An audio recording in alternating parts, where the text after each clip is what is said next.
Desolate by Danz. Narration by Danz. Quick note to listener. The following novel is an unreleased and unedited version of a 2-year passion project. It contains profanity, violence, and blasphemy. I apologize in advance for the depressing dialogue and dark tones, and if you'd prefer a professionally crafted and happier story, I recommend you stop listening now. I wouldn't blame you. If not, then enjoy. Prologue. Is it better to live life as a grain of salt or a grain of sand? As Walter Nye sat tightly in his chair, he pondered this very question. It consumed his mind while he attempted to drown the splintering hollering of his seatmate.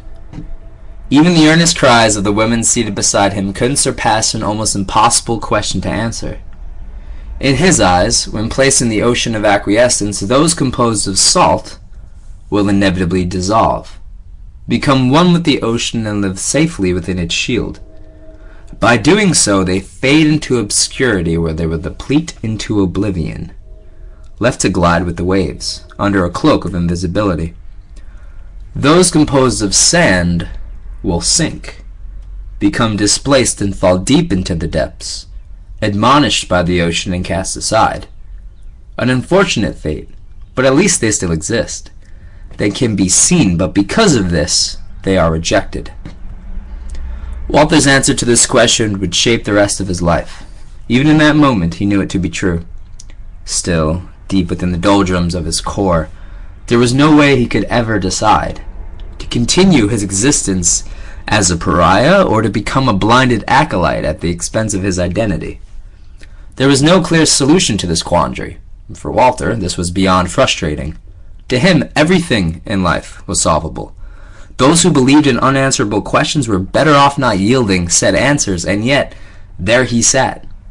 Perhaps the difficulty of this obstacle was being amplified by the dastardly woman in his company. Her voice continued to scrape against the wax of his eardrums, as his ability to vanquish her words was depleting. They were becoming clear, and by doing so, they were clouding his mind. Overrun with agitation, Walter couldn't help but snap at his distractor. "Look, I've had enough. I'm not fucking insane," yelled Walter. An act that startled his fellow passengers, who were jolted out of their prolonged slumbers in the aisle. His thunderous voice boomed through the air, reaching everyone from the tail to the cockpit. The horde of docile dreamers had become numb to the man's bellowing, unadulterated dread and brashness that remained constant for hours on end. Hours upon hours of minute humming that sprouted into screeches of rage as one man fought for his integrity against a woman fighting for his sanity. "No one is saying you're insane, Walter. Please, calm down," replied Dr. Graham in a low, soothing voice. It was a sentence that could only be heard by her patient and herself, as they sat thousands of feet in the air, encapsulated in the backmost part of a plane. Within it were droves of seat-dwellers who slung a choir of vile looks upon the madman's mug, stares that fell upon a blinded face. Walter remained transfixed upon his doctor, unable to stifle his rage any further, unperturbed by the woman's attempts to tame him, which in truth only wound him up even tighter. As he glared, he continued to grow more unconvinced, rolling his eyes while he tugged at the tufts of hair that dangled from his chin. They bristled like thorns, patchy and chestnut with streaks of blonde, painted sporadically upon his unkempt profile. Unable to harness the urge to play with his newest toy, he crept his head closer, locking his bulging brown eyes onto hers. "I can see it in your face, the way you glare at me as if I can snap at any moment. A fickle badge of courage is all you have to offer, and if I'm being honest, Doc, it's laughably transparent. Wasted years learning how to warp minds, and yet you can't poison a brain that's been drained beyond depletion. It must be frustrating, but who am I kidding? Of course it's frustrating. You wouldn't be eyeing me like that if it wasn't." Dr. Graham then observed her patient, analyzing his intentions and face, noticing his chest soothing and legs breaking from jitters. Mocking was his catharsis, an exit route from the shield of defensiveness he often curled under. Relieved to find a point of entry, she delicately put her hand on his arm and simpered. "Walter, I can assure you that Her words were frozen by a violent jolt from her grasp, a gift that was enshrined with a treacherous smile. In an instant an officer rose from his seat and glared at Walter, but was paid no mind as the patient remained fixated upon the doctor's eyes. "You see? Right there. I can hear it in your voice." "I appreciate the effort and all, but you're not very good at this, are you?" he asked, laughing as his words sprang from his mouth. Dr. Graham's face wavered, but in a flash reverted to the blank expression she maintained for the majority of the session. "I'm sorry, Walter, I don't follow," she replied, altering her pitch to mask her feelings of trepidation, a shift that was noticed by her patient. "Ah, you're learning. That's much better, Doctor. The gravitas and strength. Oh, how convincing." He paused, waiting for the inevitable rebuttal, a conniving jab he could swap back at his adversary, continuing the never-ending tennis match he secretly enjoyed, and yet he never received a thing. Not even one contemptuous micro-expression. In his eyes, it was a true shame. After a deep exhale of disappointment, he continued, "You put off this calming facade and speak in your gentle tone to emphasize just how nice of a person you are. Of course, I can trust you, some doctor paid by the government, ready to slap a clinically insane tag on my forehead. But what you can't disguise is your voice.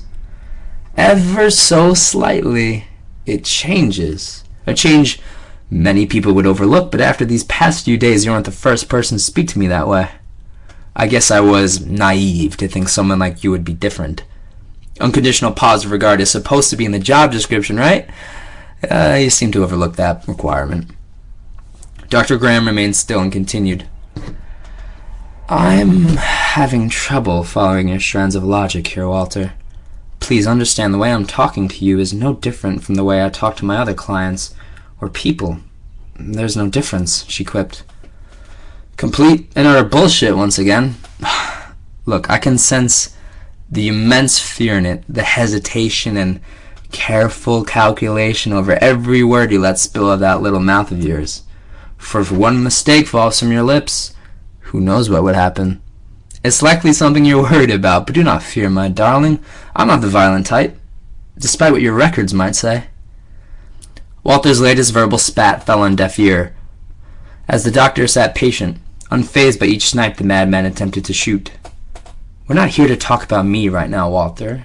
I hope you do not feel like I'm judging you or fear you. That wasn't my intention." Walter's smile grew wider, cracking his sun-chapped lips. "So you're not afraid of me?" he asked, in a tone marked by excitement and expectation. A sense of confusion was painted over the doctor's face. "Well, of course not. I'm just here to make sure you're okay. What you went through was downright traumatic, and many people, myself included, feel like it would be beneficial for you to talk to someone. To actually talk to someone, not simply play your conniving bag of tricks while you sit and smile at me." Walter glanced up over his knackered chair to check whether the officer was still standing. Luckily for the patient, and unfortunately for the doctor, he was back in his throne, reading the sports section of an old newspaper, uninterested in the squabble bubbling several seats behind him. With no obstacles or deviants there to stop him, Walter then put his claw on Dr. Graham's wrist and began his next hushed onslaught. "In all honesty, Doctor, if they told you what I've been saying to them, I'm surprised they even let you near me. I wasn't criticizing you for fearing me. That would be justified after all I've done. The truth is, the fact that you aren't afraid of me is troubling. How can someone evaluate my mental state if their mental state itself should also be in question?" Dr. Graham gingerly slithered her hand away from the snake's grasp and wiped her forehead, foaming in a desperate sweat. A biological tell she couldn't hide from her psychological poker game, but despite this, she continued to soldier on. "Correct me if I'm wrong, Walter, but this isn't the first time you've spoken to a therapist, is it?" she asked, course-correcting the session's train before it flew off the rails any further. Her client chuckled. "No, ma'am, you're hardly my first." Subtly, she made a mark on her notepad and continued. "Good. That's what I suspected. I'm curious how they affected you, bouncing from counselor to counselor, each slinging you a different label or answer for your quandaries. None settled on the same solution. It must be a difficult thing to encounter." It was, snarled Walter through gritted teeth. And correct me if I'm wrong here, but you were diagnosed with borderline personality disorder, dissociative identity disorder, and experienced varying levels of depression when you were younger. Ah, you've done your homework, he smiled. You're also diagnosed with schizophrenia, she continued. And just like that, the man's smile melted like candle wax. Walter then shook his head, his patch-riddled beard whipping back and forth. Nope, he gruffed. Well, according to my records, those are accurate statements, replied Dr. Graham, with a puzzled look on her face. Walter scoffed and picked at his nails, which were coated black with dirt. At the ripe old age of 12, I went to see someone awfully similar to you. Turns out the man didn't know how to read a DSM. He wound up thinking a little kid was a threat to society, all because my wild imagination was far too wild for his liking. He ends up giving me a half-assed, ridiculous diagnosis that forced me to swap schools, get treatment, and made me think I was a freak. Months passed by, and guess what? He was absolutely wrong. All of my other therapists can attest to that. How come I'm not surprised you don't have those records in your files? For a moment, Walter wiped his eyes and let out a slow yawn of boredom. After a while, he continued, It's always the same tedious conversation with you people. Look, I'm perfectly fine. Perfectly fine. I've always been that way, and I always will be. Happy now? That's probably what you wanted to hear. In reality, it wasn't, but the doctor knew better than to sprint down a dead end any further.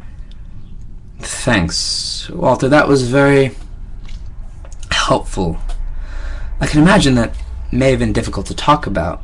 Rest assured, all of my questions have a purpose and will help make this process go as quickly as possible.